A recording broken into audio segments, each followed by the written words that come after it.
Muito bom dia, um Fred Café hoje um pouquinho mais curto do que de costume, abrangendo menos jogos do que de costume, porque a gente precisa admitir uma coisa.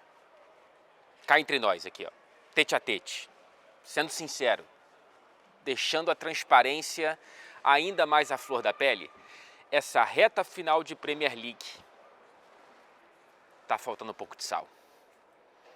Tá realmente meio cabisbaixa, com farol baixo, poucos jogos de realmente um grande futebol, poucas brigas de fato por alguma coisa bastante relevante na tabela, e a qualidade da maior parte dos jogos envolvendo o Big Six nesse fim de semana foi abaixo da crítica. E aí a gente tem que também admitir algo feliz no meio disso tudo. Você tá aqui, eu tô aqui porque a gente se gosta, né? A gente foi ao teatro juntos, esperando uma grande peça, e ela não entregou muito do que a gente queria. Porém, a gente se divertiu mesmo assim. Então, falo com você aqui do Teatro dos Sonhos, depois de não ter visto um sonho realmente sonhado, assim. Foi algo abaixo do que a gente poderia imaginar, mesmo para uma realidade mambembe, especialmente quando eu falo do Derby de Manchester. Mas antes de entrar nos pormenores de 2 ou 3 jogos que eu vou focar aqui no Fred Café, eu preciso, evidentemente, celebrar não só a sua companhia, mesmo em meio a esses tempos difíceis, mas também celebrar a companhia da querida Melita, sempre trazendo o café fresquinho para o nosso papo de toda segunda-feira aqui no Fred Café, às 11 horas da manhã. Encontro marcado, a especialista em café, a senhorita Melita, reunindo especialistas em futebol internacional e com o cupom, com o nome que estava na boca do povo, o cupom CAFRED, que te dá 10% de descontos em todo o site melita.com.br, inclusive com frete grátis em compras acima de R$250. Então a gente tem um encontro marcado toda segunda-feira às 11 horas da manhã, horário de Brasília. Melita é o café do Fred Café, é o café oficial do Fred Café, e a Melita desperta você para sentir mais o esporte.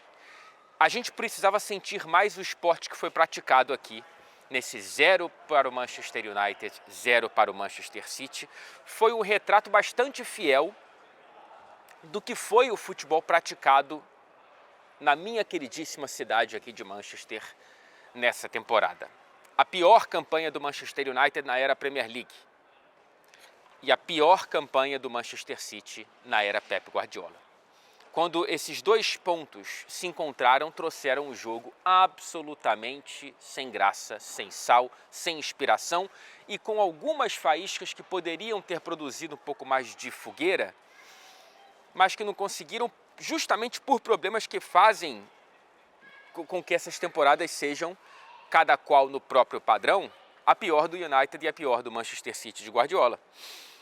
Provavelmente, inclusive, já está quase certo, a gente vai ter apenas a segunda temporada de toda a era Premier League, de 92 para cá, portanto, em que nenhum time de Manchester termina no G3. A única até hoje foi 15-16, a última do Pellegrini no Manchester City, que terminou em quarto, e o Van Gaal estava no Manchester United, que terminou na quinta colocação. Antes, o Ferguson carregava o Manchester United nas costas, depois do Ferguson foi o City que carregou, na maior parte das vezes, especialmente pós-Guardiola, a cidade nas costas. Então, nessa temporada, o United evidentemente não vai terminar no G3 e o Manchester City muito provavelmente tampouco. O time que ficou mais próximo da vitória certamente foi o Manchester United, foi quem, dentro das próprias possibilidades e de um trabalho que engatinha, né, nesse carro que trocou os pneus andando, trocou o treinador, o estilo de jogo, o esquema tático e tal, foi quem conseguiu se aproximar um pouco mais de uma boa notícia, vai. Não foi um grande jogo do Manchester United, porém não sofreu defensivamente, o que é muito bom, mesmo contra esse Manchester City. Ainda estamos falando de um City que está brigando por vaga na Champions. O United conseguiu segurar esse Manchester City sem sofrer, mas também esbarrou em um dos principais problemas dessa temporada e certamente o principal problema das últimas semanas, que é a falta de pontaria, a falta de, cara, instinto matador, tá ligado? Assim, houve um contra-ataque que me deixou muito frustrado com o Manchester United, porque o Kovacic, no primeiro tempo isso, ele erra a saída de bola, como várias que ele errou. Daqui a pouco eu falo do Manchester City, das frustrações que o Manchester City também me trouxe. Um contra-ataque do United, acho que estava 4 contra 4 ou 5 contra 4 a favor do Manchester United. E a jogada termina com o Bruno Fernandes cruzando para ninguém e o Højlund é o último a chegar na área. Depois eu vi o replay, o Højlund, ele não deu uma arrancada para chegar na área, ele foi trotando. Gente, o centroavante precisa ter tesão de querer fazer gol. E o Højlund, sinceramente, não me parece, nesse momento, não sei se é falta de confiança ou se é uma falta de natureza, ele ter chegado por último na área me irritou bastante. Assim, achei algo, um pecado para um centroavante não ver, não sentir o cheiro do sangue e querer abocanhar, sacou? E evidentemente a jogada não foi produtiva não só por ele, mas também porque ele não estava dentro da área para oferecer opção de passe. E ele, repito, foi o último a chegar. A chance mais perdida do jogo foi do Garnacho sozinho. Um bom cruzamento do Dalot e ele, em vez de finalizar com o pé... Opa, obrigado, querido. Em vez de ele finalizar com o pé, ele tenta um peixinho e a bola bate no peito dele, um negócio horroroso. Aliás, é uma partida para esquecer ou para lembrar bastante, para não repetir, do Garnacho mais uma vez, assim como na última rodada. Acho que tem 3 jogadores que se salvam, 2, um acima de todos, que é o Bruno Fernandes.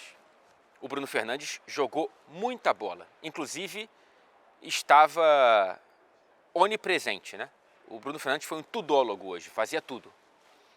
Mas essa onipresença foi insuficiente porque, afinal, estamos falando de um esporte coletivo, ele precisava de alguém para conversar, dialogar e criar esses monólogos, criar desses monólogos alguns diálogos e algumas conversas, e não teve muito isso.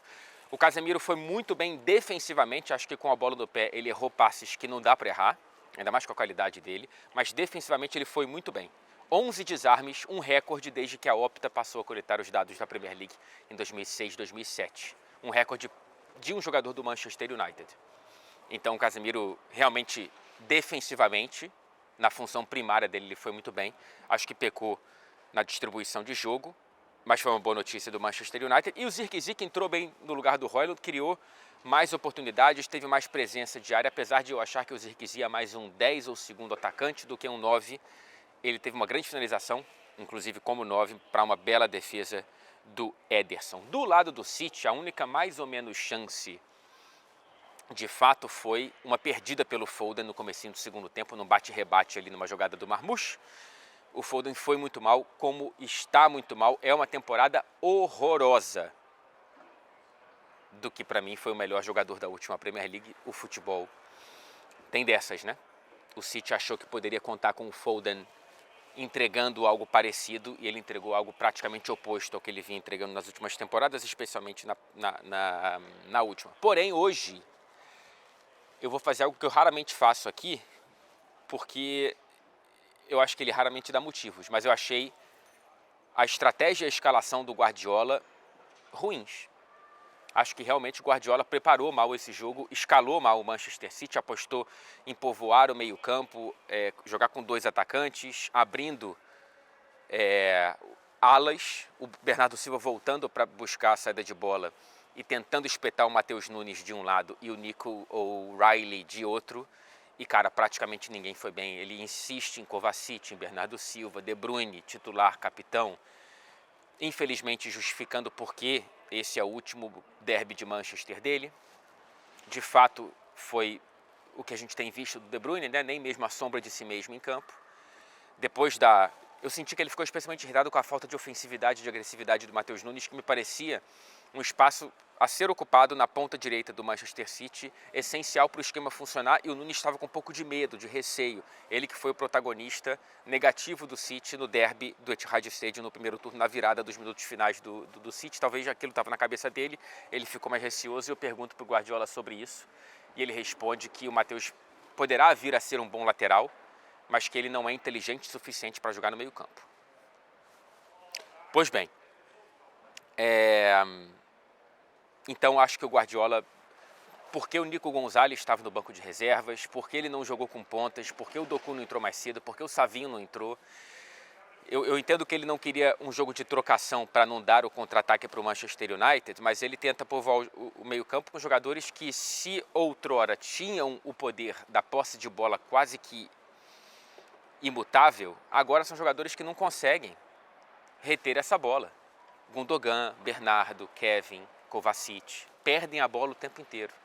O De Bruyne termina o jogo sem criar nenhuma chance pela primeira vez desde 2018, em que ele joga 90 minutos e não cria nenhuma chance de gol, e com apenas 69% de acerto de passes. Infelizmente, o tempo passa para todo mundo e também existe beleza quando a gente sabe a hora de se despedir. E não adiantava mesmo insistir em mais tempo com o De Bruyne por aqui. Vamos passar para a virada do Fulham para cima do Liverpool, 3-2, uma derrota um pouco pesada desse Liverpool no pior primeiro tempo da temporada do Liverpool na Premier League, tá? Não é a pior atuação, porque melhora no segundo tempo, e não é o primeiro tempo, porque para mim a pior partida do Liverpool na temporada foi lá no Parque dos Príncipes. Ganha o jogo porque o Alisson fez o que fez, mas foi uma atuação bizarra lá em Paris. Foi engolido pelo PSG. E hoje no primeiro tempo não foi engolido pelo Fulham, mas o Fulham, a tática do Marco Silva funcionou muito mais do que a tática do Slot. Os jogadores do Fulham estavam jogando muito mais do que os jogadores do Liverpool. O acidente, entre aspas, do primeiro tempo foi o golaço do McAllister. Golaço mesmo, hein? Nossa Senhora. Mas não trazia o jogo para o resultado. O que trouxe justiça em termos de jogo para o resultado foi o golaço de Rodrigo Muniz. Cara, que domínio de primeira ali para driblar o Van Dijk e fazer o 8º gol de Rodrigo Muniz nessa temporada. 5 deles contra o Big Six. Ele já tinha marcado lá no 2-2 em Anfield, no turno. Então 2 contra o Liverpool. Marcou contra o Arsenal na rodada passada. Marcou contra o Tottenham e marcou contra o Manchester City. Rodrigo Muniz é um camisa 9 que precisa de mais oportunidades. Não tinha porque era o Mitrovic e nessa temporada não teve porque o Raul Jiménez deu uma ressuscitada. Porém, ele precisa de mais oportunidades, inclusive para ter oportunidades no elenco da seleção brasileira. É um 9 que eu penso que deveria estar no radar do próximo treinador, quem é que lá que seja. Mas não sei se eu posso falar isso porque convocar mais um jogador do Fulham vai deixar algumas pessoas sem energia para trabalhar no dia seguinte. Tem água no chopp do Liverpool, tá? Mas é um chopp que foi tão bem tirado que acho que não tem risco dele perder o grau etílico que tanto nos agrada, né? Porque, no fim das contas, a gordura acumulada do Liverpool, ela faz com que esse título esteja seguro. Eu sei que vai ter gente achando que eu estou exagerando, que tudo pode mudar ainda. Cara, são 11 pontos de vantagem, faltando 7 rodadas. 4 delas em casa. O Liverpool ainda enfrenta o West Ham em Anfield, visita o Leicester, que já foi embora, o Tottenham em Anfield, o Chelsea em Stamford Bridge, o Arsenal em Anfield, o Brighton fora e fecha com o Palace dentro de casa. 7 rodadas com 11 pontos de vantagem. Perde 26 rodadas de invencibilidade, é apenas a segunda derrota nessa campanha da Premier League. Mas, cara, é questão de jogar o mínimo que sabe para poder não deixar essa vantagem escapar e tentar ser campeão. Se o Arsenal vencer as próximas rodadas, esse título, que poderia estar marcado para o fim de abril, ele passa para o começo de maio. Não poderá mais ser contra o Tottenham se o Arsenal, repito, ganhar todos os jogos, mas sim contra o Chelsea em Stamford Bridge. Vai sendo arrastado para jogos mais difíceis. E o Liverpool tem um primeiro tempo, repito, muito apático e um segundo tempo de um futebol melhor, que inclusive cria oportunidades suficientes para o Liverpool empatar pelo menos a partida, né? Travessão do Harvey Elliott, um gol perdido, absurdamente perdido pelo Salah. O Bradley entrou muito bem, inclusive dá assistência, faz a jogada para o gol do Luiz Dias. Entrou muito bem mesmo. Boa notícia o retorno de Conor Bradley para esse Liverpool. Mas, cara, assim, existe um pânico na torcida do Liverpool, porque eu entendo parcialmente, mas eu não chamaria, eu não sentiria pânico, eu sentiria uma reticência, porque enquanto celebra esse título que virá, e falta pouco para vir, mas precisa jogar muito melhor do que hoje, é jogar com faca nos dentes, tá ligado? Para não deixar esse título escapar. Não deve escapar, até porque o Arsenal já abriu mão, praticamente. Eu já falo do Arsenal para encerrar o nosso vídeo. Mas essa queda, se ela não comprometer o título da Premier League, eu acho que ela é até razoavelmente bem-vinda para acender um alerta vermelho, se não é que já está aceso, na FSG para investir de verdade nesse verão. Vai ter que investir bem mais do que em 2023, quando trouxe McAllister, Szoboszlai, Gravenberch, Endo. Precisa trazer jogadores que eu já trouxe no último vídeo, as posições que eu acho mais urgentes, e falaremos mais sobre isso nos próximos.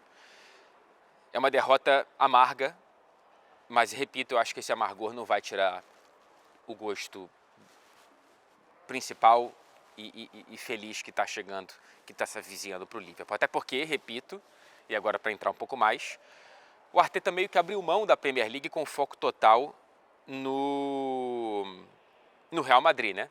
Odegaard no banco, Martinelli, que jogou muito contra o Fulham no banco, Partey no banco, entrou contra o Everton rodando o elenco, coisa que ele raramente faz, dando sinais de que já sabe que a Premier League foi para o espaço.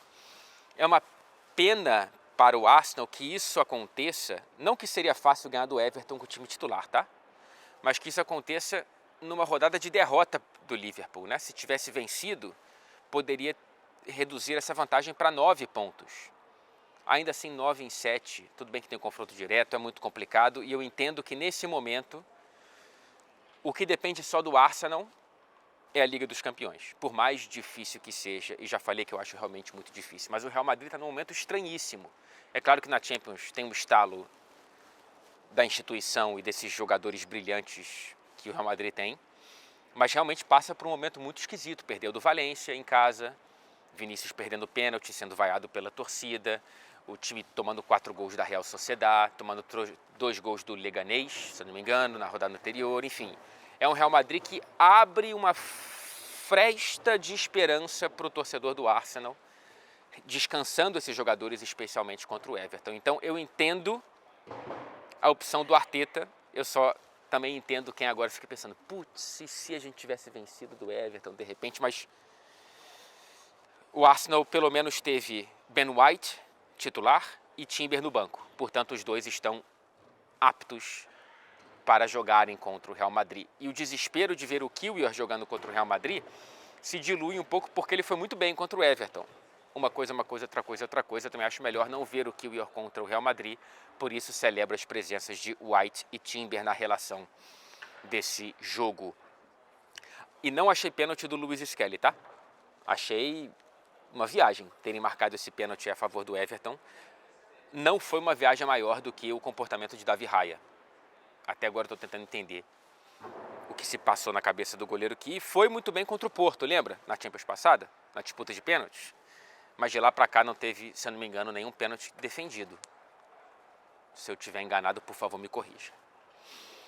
Finalizando dizendo que o Southampton é o primeiro rebaixado oficial dessa temporada da Premier League, inclusive o clube que foi rebaixado com mais antecedência na era Premier League, 7 rodadas de antecedência, simplesmente porque o Southampton tem 10 pontos somados em 31 rodadas. Cara, isso é uma loucura. 31 rodadas, minha galera. 10 de 93 pontos possíveis. 10 de 93. Que horror. 23 gols marcados, 74 gols sofridos, menos 51 de saldo, portanto. O Ipswich perdeu de virada para o Wolverhampton. Aliás, o André jogou muito bem e tirou uma foto com o cela do torcedor, adorei aquilo, mas o Ipswich, portanto, já foi. E o Leicester também já pode ir embora agora, joga contra o Newcastle nessa segunda-feira. Que essa semana de Champions, portanto, eu estou a caminho de Londres correndo, por isso que esse vídeo é um pouco mais curto, traga o bom futebol ausente, pelo menos nos jogos que eu vi da Premier League nesse fim de semana, fechando com um aviso, se é que você já não viu ou leu pelo menos partes. dê atenção devida à excelente matéria da revista Piauí, do ótimo repórter Alan de Abreu, sobre como a CBF trata o futebol brasileiro, como a farra da CBF, tão histórica desde a chegada de Ricardo Teixeira, se expande na gestão Edinaldo Rodrigues. Porque eu acho sinceramente que essa reportagem deveria parar todas as mesas redondas do futebol para a gente focar nisso, porque acho que nós, mídia e torcedores, especialmente quem está próximo do futebol brasileiro, nós deveríamos constranger principalmente os presidentes da sua federação, da minha federação e de quem está no nosso alcance. Porque são pessoas que passam incólumes. Os clubes também têm responsabilidade, mas eu sinto que é menor. Os presidentes, volta e meia, estão lá, sendo, de maneira muito justa, cobrados pela mídia e pela torcida. Os presidentes da federação, eles passam muito de leve nisso tudo. Você sabe o nome do presidente da sua federação? Acho importante saber e acho importante cobrar, porque são essas pessoas que estão sucateando o futebol brasileiro, como você pode ver nessa matéria. Por favor, procure ver e ler, se você ainda não leu. Um abraço e até o pós-jogo de Arsenal e Real Madrid no Emirates Stadium.